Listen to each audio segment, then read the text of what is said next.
18h42, nous sommes ensemble jusqu'à 19h pour votre Punchline Week-end. Toujours à mes côtés pour commenter cette actualité ô combien riche. Véronique Jacquier, Louis de Ragnel, Luc Gras et Mathieu Lefebvre, députés Ensemble pour la République du Val-de-Marne. Les amis, on va terminer par une page d'histoire. C'est bien de se replonger dans l'histoire pour mieux comprendre l'avenir.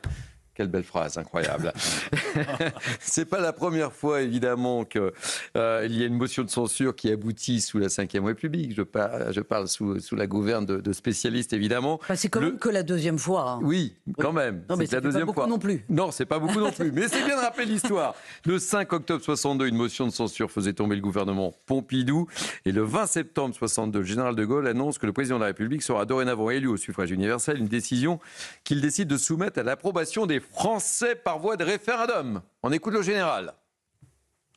Quand sera terminé mon propre septennat, ou si la mort ou la maladie l'interrompait avant le terme, le président de la République sera dorénavant élu au suffrage universel.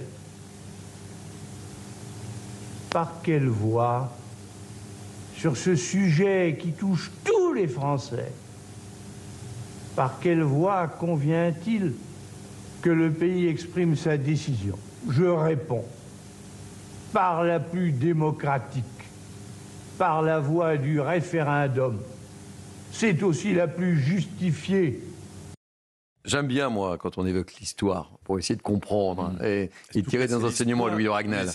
C'est l'idée fondatrice de la Ve République. Ben oui, et là, on a l'impression d'être un peu à l'aboutissement de la Ve République. Moi, je le déplore profondément. Moi, je suis pas du tout pour une Sixième République.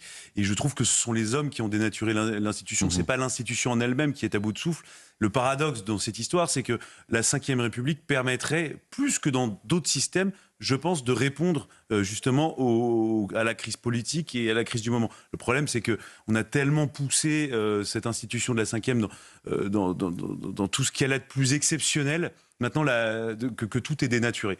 Il n'y a plus le cumul des mandats, le président de la République est limité dans le temps, on est passé du septennat au quinquennat. Mais voilà, mais ce que je retiens simplement, parce qu'il y a beaucoup d'évocations du départ du général de Gaulle, le général de Gaulle, lui, est parti parce qu'il avait mis son mandat en jeu. Enfin, il avait dit qu'il pourrait partir. Et c'est pas du tout la même chose de dire, voilà, si le résultat d'un référendum donne tel ou tel... les Français me désapprouvent, je pars. C'est pas du tout la même chose que de considérer qu'un président en exercice doit être chassé par la rue.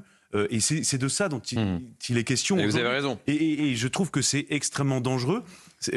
À la fois, quand je vois ce que fait Jean-Luc Mélenchon, où il appelle, je pense que dans les prochaines semaines, ou même après Noël, il y aura des marches pour essayer de demander la tête du chef de l'État.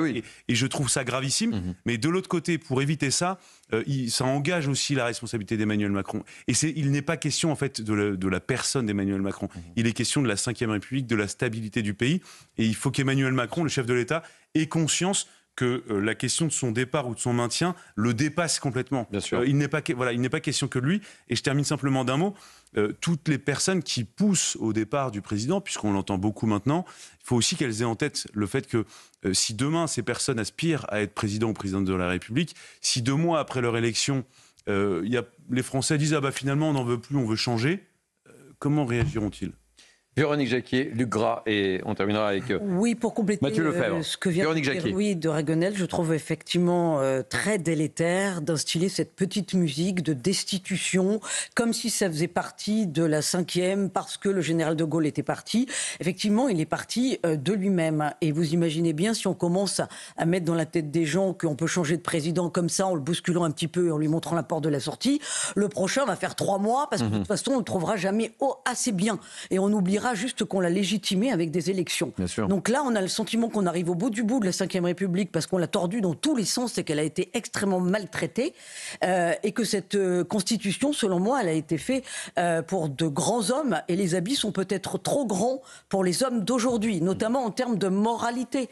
C'est-à-dire que de toute façon, par exemple, l'idée même de cohabitation n'avait pas été faite pour qu'une cohabitation ça dure. C'est-à-dire que les hommes pour qui elle a été pensée, on se disait, ben non, moralement, Là encore, je remets mon mandat en jeu parce qu'il n'est pas question qu'il y ait une conciliation avec le parti adverse. Vous voyez, donc il y a plein de choses qui ont été distordues parce que moralement, de toute façon, on n'épousait plus l'état d'esprit de la Ve République. Elle a été faite, ne l'oublions pas, pour justement éliminer tous les vices de la 4e, c'est-à-dire l'instabilité, la proportionnelle, le régime des partis, et surtout retrouver le temps long pour réformer. Par exemple, Michel Debré, quand il a travaillé, phosphoré sur la constitution de la Ve République, il pensait, pour le régime présidentiel, à un mandat de 10 ans. 10 ans, c'était pour lui le minimum pour arriver à réformer le pays à la manière d'un monarque. Il ne faut pas oublier qu'on a eu des rois de France qui avaient 15 ans, 20 ans, 25 ans, 30 ans de règne pour arriver à faire quelque chose. Là, voilà, c'est comme ça qu'on pensait les choses. Maintenant, on voit qu'on est bien loin de cette façon de penser. Lugras, très rapidement, et Mathieu Lefebvre, parce que je voudrais vous faire écouter également Georges Pompidou, parce que quand vous allez écouter Georges Pompidou, ça fait sens par rapport à la situation que l'on vit aujourd'hui en 2024. Lugras. Très rapidement, la réforme de 62, qui était absolument rejetée par tout le personnel du microcosme politique, a été imposée par le général de Gaulle. Elle est aujourd'hui la clé de voûte de nos institutions. Ce lien direct entre le peuple et le président de la République est essentiel. Je dis cela pourquoi ? Parce que sur d'autres plateaux, j'ai entendu des commentaires dire il faut remettre en cause l'élection au suffrage universel du président, il faut remettre ça entre les mains du Parlement. Et alors là, on est en plein 4e République où les partis choisiraient du futur président de la République. Donc bien sûr qu'il faut être attaché à l'élection du président de la République. Deuxième observation. En termes de sciences politiques, cette constitution, elle nous a permis de passer des choses et des choses pour les plus anciens. Quand on a eu la première cohabitation avec Jacques Chirac, je me rappelle, tout le monde disait on va dans le mur. Mais non, elle est souple, elle est solide. Avec un peuple de Gaulois comme les Français, on serait peu inspiré de la remettre en cause. Et d'ailleurs, toutes les réformes qui ont été faites 2000 et 2008 l'ont plutôt abîmée que renforcée. Allez, je vais écouter Mathieu Lefebvre. Non mais comparaison n'est pas raison, mais vous parlez d'histoire. Moi, quand j'ai entendu le discours du Premier ministre mardi dernier, quand il est parti, j'ai pensé à un autre moment de l'histoire française, pas si éloigné, qui est la manifestation de mai 68, la contre-manifestation sur les Champs-Élysées après la chienlit dans la rue. Et j'ai pensé à ce peuple de France qui travaille, qui est digne, qui est respectueux des institutions, respectueux des uns et des autres. Et c'est un petit peu cette France-là qui a été, je crois, insultée par la motion de censure qui a eu lieu face à des gens qui prenaient plutôt le désordre et le chaos. J'ai pensé à ça. Et est-ce que vous avez eu le sentiment que c'était un moment d'histoire ? On va écouter dans quelques instants Georges Pompidou. Est-ce que vous avez eu le sentiment ? Parce qu'on a senti M. Barnier assez ému. Une grande dignité qui m'a fait penser à cette France-là. Mais un moment d'histoire, oui, bien sûr. Et surtout, il ne faut pas banaliser le moment. J'entends Marine Le Pen, Jean-Luc Mélenchon dire c'est pas très grave, on va faire autrement. Non, ils ont mis un coin dans les institutions de la Ve République. On voit bien que les débats que nous avons aujourd'hui sur la démission du président de la République, sur la remise en cause de son élection au suffrage universel, sont des débats que nous n'avions pas il y a quelques années. Donc nous sommes quelque part en train d'abîmer un petit peu la confiance que nous avons dans des institutions qui nous dépassent. Alors justement, on va se plonger au 24 octobre 1962. Georges Pompidou, alors Premier ministre démissionnaire, s'exprime au journal de 20h, un peu plus de 2 semaines après le vote de la motion de censure de l'Assemblée nationale. Écoutez bien justement les propos de Georges Pompidou, parce que ça va faire sens, vous allez comprendre où je veux en venir. À la tribune de l'Assemblée nationale, j'ai senti physiquement que le mauvais génie d'autrefois était de nouveau présent dans l'hémicycle. J'ai vu la grande majorité de l'Assemblée nationale, depuis les communistes inclus, jusqu'aux sympathisants de l'OAS également inclus. Je les ai vus animés moins par le désir d'exercer un droit de contrôle légitime de la politique du gouvernement que par la passion de renverser tout ce qui s'oppose au règne exclusif des partis. Je les ai vus revivre avec exaltation l'atmosphère des crises d'autrefois. Et c'est pourquoi, monsieur, je me suis senti triste et angoissé. Pour le Parlement, plus que pour mon gouvernement, et pour la France. Mathieu Lefebvre, vous comprenez pourquoi je voulais qu'on vous fasse écouter. C'est fort ce que dit Georges Pompidou. Est-ce que vous avez vécu ou ressenti les mêmes choses? Et ça serait intéressant de poser la question également à Michel Barnier en lui montrant la séquence. Oui, j'ai ressenti, vous savez, ces passions tristes qui animent le Parlement français et cette envie d'en découdre, cette envie de défaire plutôt que de faire, dans une forme d'ailleurs de mise à mort. Je trouve que l'attitude de Marine Le Pen y répond assez inéluctablement.